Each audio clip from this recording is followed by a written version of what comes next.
You are now listening to the Mel Gill Sports Podcast, a woman-run pod that is dedicated to bringing an alternate perspective to sports in all aspects. Welcome back to another episode of the Mel Gill Sports Podcast. Today's guest has been a significant piece of the NBA community for years, NBA 2K YouTuber who now works for the NBA 2K League. Welcome, Dominique Willis, also known as Dom2k. Welcome, Dom. How are you doing? I'm doing good. I'm glad to be here. I know this isn't my show, but like right off the bat, I know you're happy. I see the DeRozan jersey in the background. I just got done making a DeRozan video. He's killing it right now. So yeah, I know you're doing well already. Yeah, thank you. I just wanted to thank you for the time that you're taking to join me today. You know, it's really cool to get a chance to speak with you. I've been watching you since I was a kid, so it's kind of funny. Yeah. No problem. I'm always glad to do these type of things. They're fun. Yeah. All right. So just going right into it, what initially got you interested in basketball in the NBA? Yeah, it was not when I was like a third grader. And way back in the year 2003, there was a kid that had like all the jerseys. So he had LeBron in Cleveland back then, Tim Duncan. So it was literally the gear. It's like the NBA marketing machine was working. That's why they sell jerseys. That's why, even in All-Star weekend now, they don't just let players wear their own jerseys. They have to make new ones to sell, basically. So yeah, that basically got me. But he also had these Tracy McGrady shoes. So you've probably seen them, like the really famous ones, like patent leather, blue and red ones. I saw those, and T-Mac played for Orlando at the time. So that became like my life's mission at that point. I was like, I need an Orlando Tracy McGrady jersey, and I need both of those shoes, All-Star shoes. I need the red ones and the blue ones. So I didn't even really, like, when I was that young, I was just watching cartoons. I didn't really care about watching games. I didn't know how to really watch games, but because I got into the gear, I eventually got into the game. So like NBA Live 04, NBA Live 05. Then from the games, I learned the players, and I started tuning into mostly the playoffs at that point. Because again, especially back then, there was no way to have any type of league pass. I didn't have a credit card. It was like 8. So yeah, that got me into it though. It was literally the gear, the games, then watching, and I just been kind of following ever since then. Did you have like a favorite player at the time? Who was my first favorite player? Wow. Yeah, well, okay, that's the funny part. Like my first favorite player was T-Mac because of the gear that I got, but I didn't really get to watch him play a whole lot. He got traded. If I got into it in 03, he got traded pretty much like a year later to the Houston Rockets. And then Steve Francis came here. So then I wanted Steve Francis's shoes as well. It was 100% Tracy McGrady, but it's just so weird. It was mostly because of the video game at that point. I really got to see him a little bit more in his Houston days, which is when he started to fall off because of the injuries. But yeah, it all goes back to T-Mac. T-Mac was 100% my first favorite player. It's just weird doing a deep dive and thinking back that I really didn't get to ever tune into his games. So how did that love for the game kind of lead you into starting a YouTube channel? Like, how did you choose to begin it? Yeah, so that happened a little bit later in life with YouTube. It started with 2K because me and my friends, I made the switch from live to 2K like everyone else around the time that 2K become the better game. Around my cousin had 2K7, and then around 2K8 was the first one that I actually owned because I met what's now my best friend in middle school, and he told me about it. So he told me that you could play online on PlayStation without playing. So I was like, okay, cool. So me and him used to play 2K all the time. We grew up, playing each other at each other's houses, playing online. About 4 or 5 years later, you get to 2K13. And I was graduating high school, but our games were so good. I was like, oh, I want to put these on YouTube. I know Chris Move was one of the only people doing it at the time. And it was a couple of others around him too. I can't really remember all their names. But I saw that it was on YouTube, and I was like, yeah, I want to post my gameplay on YouTube as well. So that's what got me just in general into wanting to post on YouTube. It didn't happen that way, obviously. PlayStation 4 came out a year later, so I could actually record my own gameplay. That's how I started playing 2K on what's now my second channel. And a couple of years later after that, as I was about midway through college, I made the switch up. I took a break from YouTube, and I came back, and I was like, I just want to talk about basketball because before then I was on a lot of Facebook forums. I was on a ton of Facebook groups, like those Facebook sports groups, and I would talk basketball all the time with people in there. I would talk about it with my dad and with my friends. It was just like so much stuff we would always debate, and I had so much to say. So finally I was like, oh yeah, I'm just going to talk about it on YouTube, and that's literally how that started. So it was steps, but Yeah, did you go into it with the mindset of thinking, oh, I'm going to make it big, or did you just kind of go with the flow and see what happens? when I had I still have the second channel, but when I was working on the second channel, yeah, I 100% thought that I was going to be big for a different reason back then. I was doing a 2K series. It was like a really creative story series I was doing with 2K. I actually thought that was how I was going to get big, but I did go into it with that mindset that, yeah, 100% that's going to happen. I probably got discouraged after a while with that. Well, not even after a while. It was probably like a year and a half, because anybody knows starting from zero on YouTube is insane. And the funny thing is, I didn't even start from actual zero. I had like a big Instagram account before that was dedicated to 2K. So I got to start with at least like, a couple of hundred people that were interested in the videos, but it was taking so much time to make those videos versus the progress I was making. I had gotten a bit discouraged at that point, but I did, in that process though, used to kind of imagine myself kind of on podcasts like these, like people asking me, did I think I would be big way before I was big? Yeah. So anytime somebody asked me that, I'm like, yeah, I would love to tell you I was just like humble and surprised, but I did expect to be big one day. And then when I started what's now my main channel, I didn't expect to get that big that fast. I was just having so much fun doing it, because it was literally probably they say I started that in June. It was like 2 or 3 weeks after I started that channel where it really caught traction. So when I started that second one, I had no clue it was going to move that fast at all. I was just doing it to do it at that point, which is the best way to make content. Because if you do it with the expectation, or like I have to get this big this fast, it'll wear you out really quickly, like 9 times out of 10. So yeah, I think having that mindset really helps you though, because like just believing in yourself, like I feel like it leads to more success, and like that's kind of just what I've been trying to think, yeah, 100%. Like you have to, you can believe in some like really big goal and it can seem super ambitious, but if you believe in it like that, you'll do things and you'll take the steps to eventually get there. It might take a while and it might throw you in circles. It might not look how you imagined, but if you believe in a certain thing, you'll subconsciously kind of do things that'll eventually lead up to it. It's kind of how I process what's happened. Yeah, so like I'm sure you've had a lot of ups and downs, but what has been the biggest thing that you've learned throughout your journey from YouTube all the way till now? The biggest thing that I learned from YouTube, yeah, because that spans a while. That's it. The year I started was the very end of 2013. Then this channel actually started in 2016, and there's been so many different rides as it pertains to YouTube, because it's ever changing. Like other creators hit me up all the time and are like, yo, or we would always talk about views and trends and things like that. Like so many things change.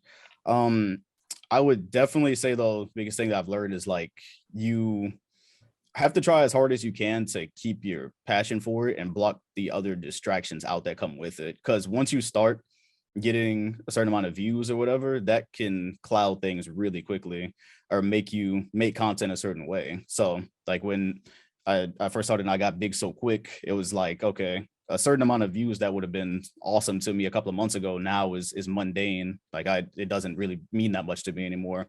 Gonna have to just do what you want to do at any cost. So that's why I tell people, if you're going to start YouTube, don't depend on it too early, because it'll take away your ability to make certain content. Because then you're like, oh, well, I have to feed myself off this. So if this is the content that's working, I have to make that. Like at all costs, really try to keep it the way you started. Because most people start a channel, they had a passion for an idea. You can pivot and you can change, but you don't want to let the content control you. I would say that to shorten it up, like don't let the content control you. You got to control the content. Like I even have other YouTubers that I look up to, and YouTube didn't necessarily work out for them as far as them being gigantic YouTubers and living off of it, but they got so many opportunities outside of it because they stayed true to who they were.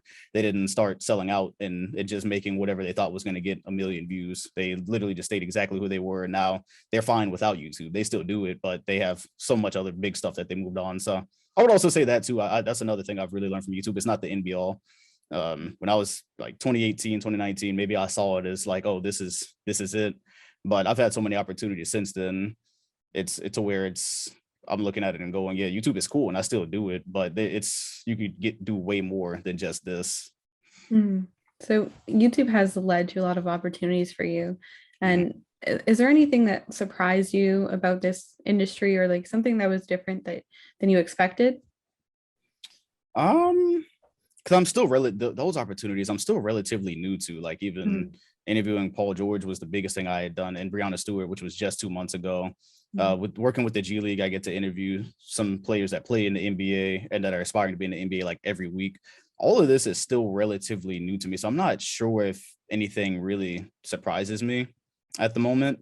Talking to players, I just try to take what I thought of interviews when I was younger, and I try to do it better. So a lot of the interview questions I heard growing up, I'm like, oh, what player wants to really answer this? That's just a boring question. So I always try to make sure I go in and prepare. And mostly, I would say that maybe the thing that surprised me, if I could just cherry pick one thing, I think I would have thought that a lot more of the players were not as cool about doing the interviews and not as interested. I thought that we would get some and they would just be, there because they had to be there or there because they were put up to it. But really, so many of them are cool and willing to share a lot about their journey. And a lot of them are even happy to share about their journey. Like, I don't know if a lot of people know Justin Anderson. He's in the G League right now. He's been in the NBA since 2015 as well. So he's bounced around. We interviewed him and he had just so much to say. And it was really cool. So I never know what a player is going to be like before I interview them, but I do try my best to find out anything I can about them so they know that I at least took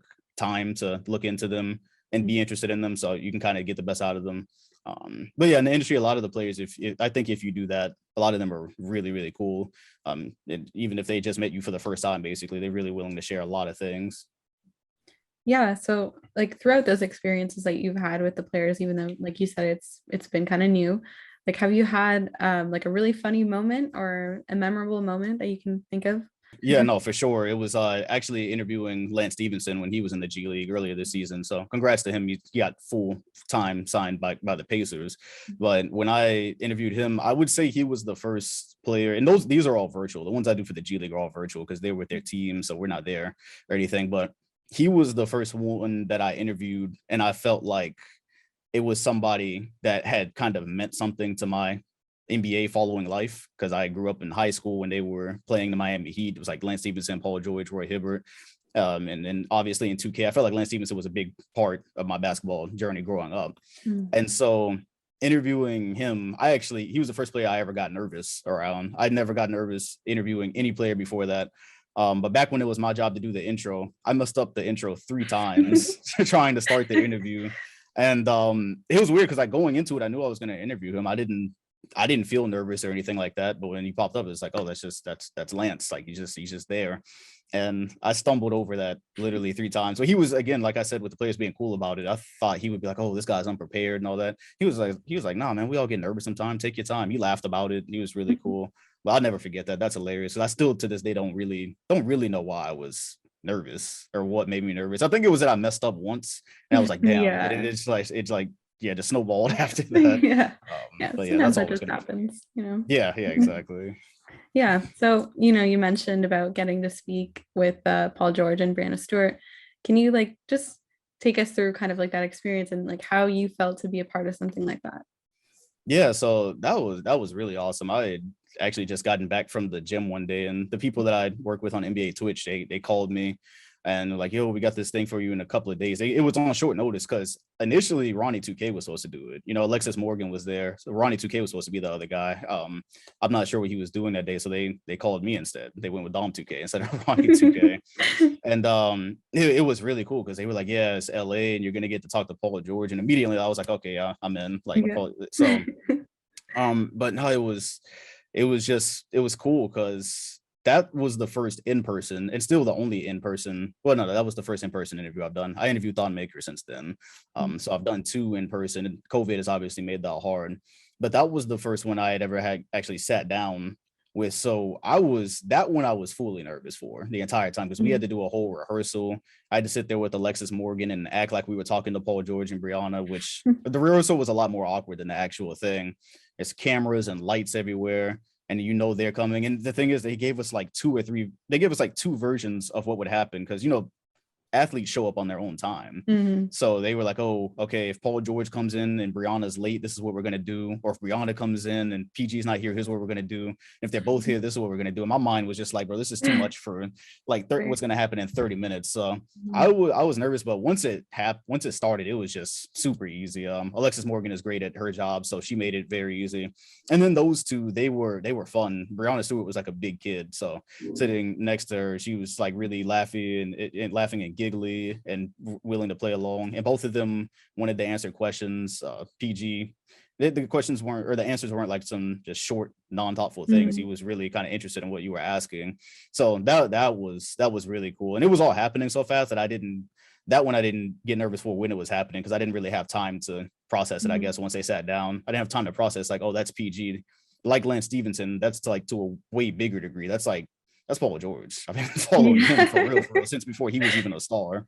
But yeah, it was really cool. They were both really cool. And yeah, that's still definitely my favorite thing I've done so far.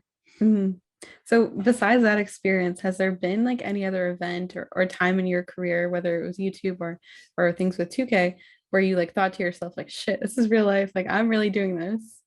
Yeah, before that was the 2K League, actually. So I got to go do live commentary with them, because the entire league was virtual. The season was virtual up until the playoffs and finals.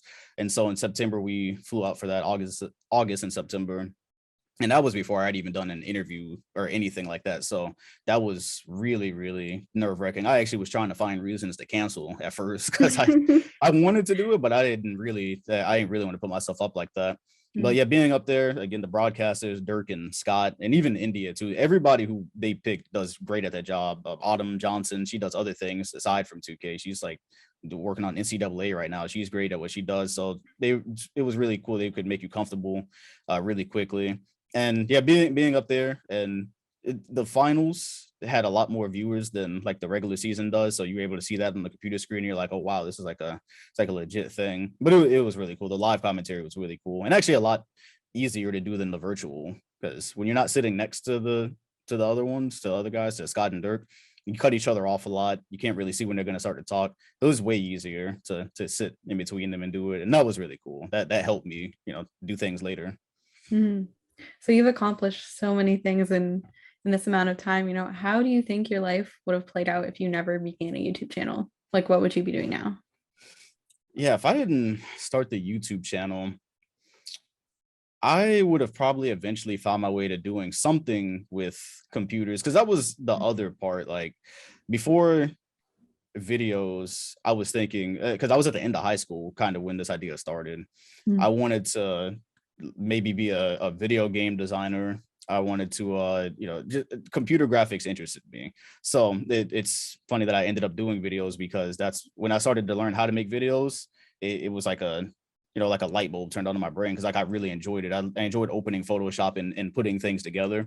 So I just still ended up doing something computer wise, because before it was videos, it was something on the computer. Before that was what was interesting me as a career path. Yeah, the way things played out in the type of school I ended up going to, I probably would have ended up switching schools at that time to a more tech heavy school.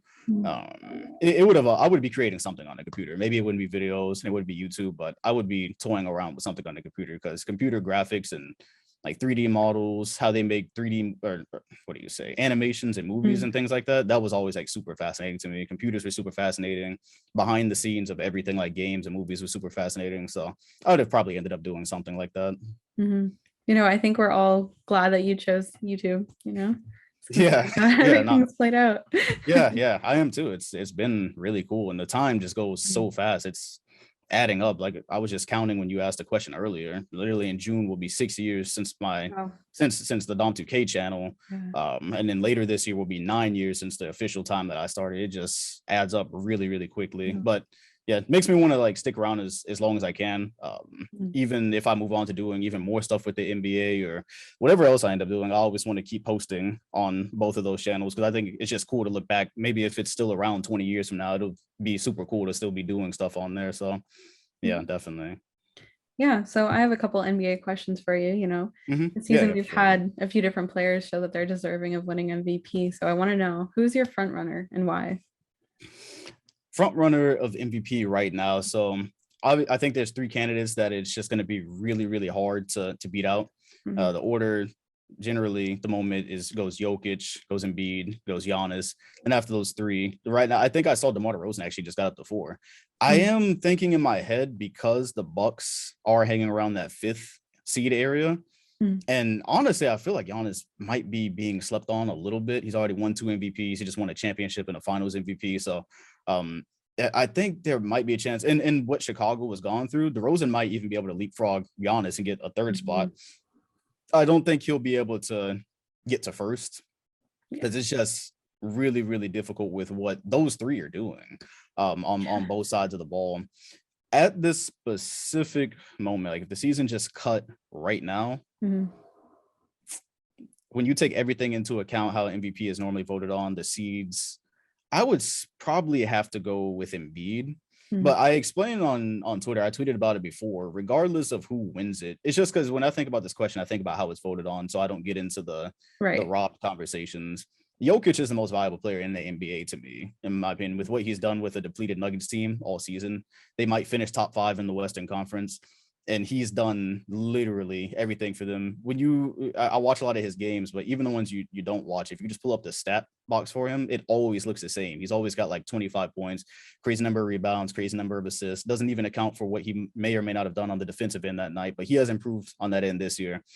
And the way he's been able to keep that team afloat, by definition, no matter who gets it, I've got to have Jokic as the most valuable player. I think that, again, just being in that 5th or 6th spot when you have a Giannis that might finish 3rd or 2nd, or you have an Embiid that might finish 2nd or 1st, and especially because he's trying to repeat right now, I think that works against him a little bit. But he is leading the ladder to right now. To this day, he's leading the ladder. So who knows? Apparently, by the ladder, if it ended right now, Jokic would win it as a 5th or 6th seed guy. But my pick would still just have to be Embiid, because you had to go this whole season not even knowing if that Ben Simmons situation was going to be fixed. They did not know if they were going to trade. I didn't think they were going to trade him. No. So you're missing a top defensive player the entire season. When the year started, he missed probably, I forgot how many games he missed, but it was significant enough that Philly slid, and they've been trying to get that back all year. And he's made so many improvements in the absence of Simmons, the way he moves off ball. Him as a passer now, as a big man, they asked him to do that a little bit more. And he doesn't do it like Jokic, obviously, but he's been really good as a floor general as well. So when you take everything into account, where the Sixers might finish as well, I would probably today say Embiid. I'm really interested to see where it goes, though, because they are showing Jokic a lot of love. There's no way to call Jokic underrated this year. Where he is in the standings right now and leading the MVP ladder, they're showing him a lot of love. And I don't know, it's getting to the point now where he might be able to repeat at 5th or 6th seed the way they're treating it. Yeah, it's really tough this year. There's so many great candidates, and we'll see how it goes. Who do you have right now? Like, I want to say Embiid. No, like I want DeMar to win, but obviously it's not going to happen. Hard. Yeah, it's hard. It's tough. It's great to see what he's been doing though, but with all these guys having this impact, it's tough to say. So yeah, when you have like 3 guys having all-time seasons and all-time impact, the DeRozan is really good, but it just happens like that sometimes with the MVP races. No matter what you do, it might not be enough. With DeRozan, with Levine missing time, Caruso, Derrick Jones Jr., Lonzo Ball, that definitely gives him a case for sure. That's why he's moved up to this 4th. And like I said, depending on what happens with the Bucks, he might end up 3rd. But it would be really, really hard to get 1st this year. It's just one of those years, but it's entertaining for us though. Yeah.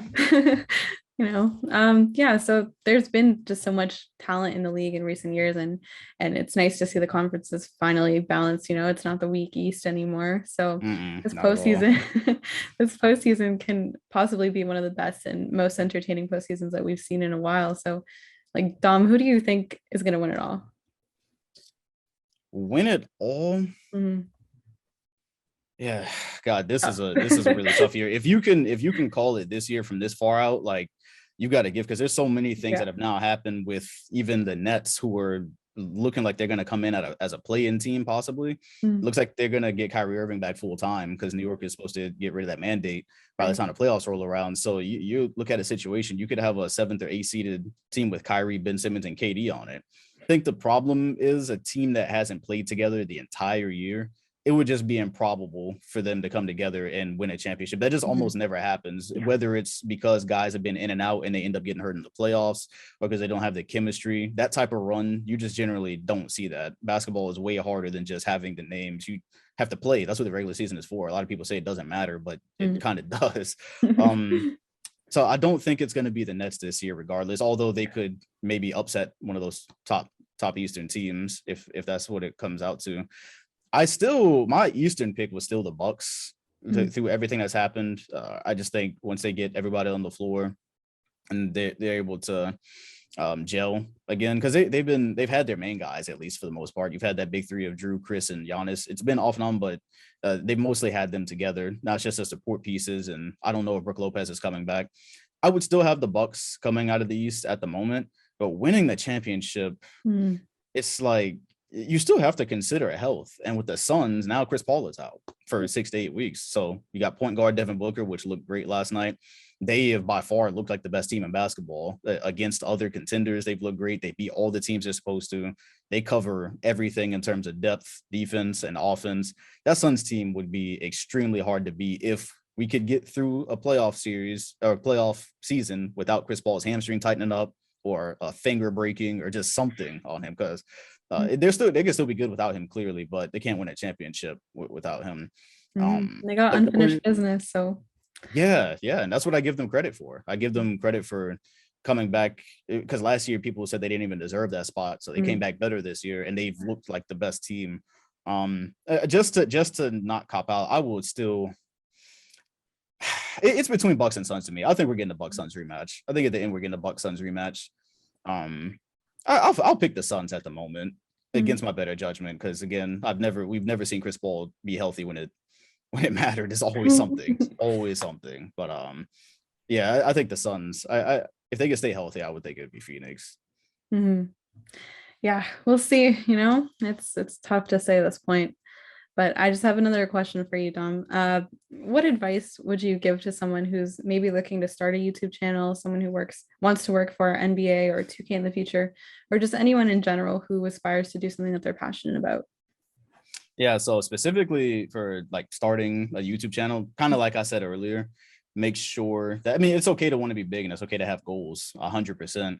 But when I first started, it was with an idea that made me excited on both channels. There was ideas that made me excited that I wanted to do. It was not like I wrote down some video ideas and said, oh, this will get the most eyes, this will get the most people, because 9 times out of 10, you're going to get disappointed starting from zero. The algorithm is unpredictable. Maybe you'll get 1 million views on your first video.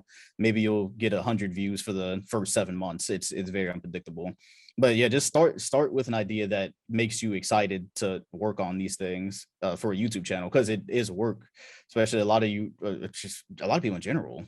You're not gonna have money to pay editors and writers and stuff like that. That comes way later, so you have to handle all of that. It's a whole production process that you won't enjoy unless you really care about what you're doing. Guess it's a lot of pointing and clicking. It's a lot of technical stuff in terms of making the content. So it has to be a vision in your head that you really wanted to put together. So 100% that for YouTube. As far as like working with the NBA and 2K, those opportunities, and especially with the NBA, they're growing right now, because I feel like for the first time over the last year or two, they really are looking at creators and saying, okay, we got like good creators here. I just saw Motown Noah, I believe, but just interviewing Kate Cunningham. He's become like a really big thing with the Pistons. That happened really quick for him. He's a great personality and a great content creator. It happened really quick for him, but there's just so many different avenues since the NBA is looking, their content team is looking, there's so many different avenues to get noticed right now. A lot of the people that come on the show that I do on Twitch, they're smaller Twitch streamers. They're people that you might not know, but they're getting that opportunity because they're being seen. The NBA sees like, okay, they do some stuff. They know some things about the NBA. So 100%, if it's something in the NBA that you're passionate about, I would say that don't go the troll route, but that also works really well because there's a lot of channel. It's just, I don't know about the longevity of it. I don't know. Right. I can't really speak. I don't do the troll route, so I can't speak to it. But obviously that gets eyes. You say something really inflammatory, that brings people. But I'm not sure about that in terms of getting to work with the league. I don't really know how they handle all of that. But just if you do get some of those opportunities, even if it doesn't seem perfect for you or it's something that you're really nervous to do, I would still say do it. Don't do anything that you hate or you're not passionate about. But some of the stuff I do with the opportunities I get, it's like, okay, I'm not necessarily super duper interested in this. This isn't like the best thing that ever happened to me. But also because I do this, I'm going to get to meet this person, get to talk to this person. Like networking is super important, especially with even Twitter now. Twitter has so many good NBA writers and people who make like little shorts on basketball there.